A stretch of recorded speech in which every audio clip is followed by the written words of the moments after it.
One personal thing up top, and this is a creator story or a creator piece of advice. And that piece of advice would be every piece of content that you make, you should be assuming that that could be somebody's or it will be somebody's first impression of you. So the reason I am sharing this piece of advice is last week I made a big mistake.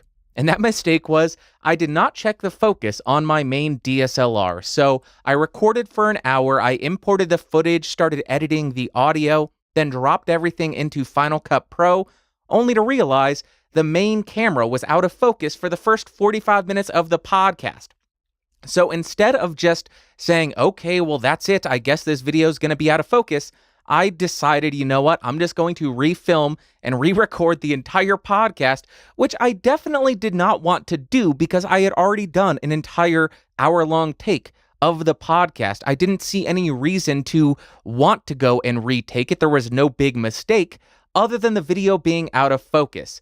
So the reason I did that is if somebody just so happened to stumble upon that episode of the podcast, they would say, hey, this guy doesn't know what he's doing. The video's out of focus. The quality of his content is garbage. So I am out of here. I am never going to watch anything that the Bandrew Says podcast puts out in the future. This is it. I am done. So I just wanted to pass along that PSA. Every single piece of content that you make, you should assume that will be somebody's first impression of you.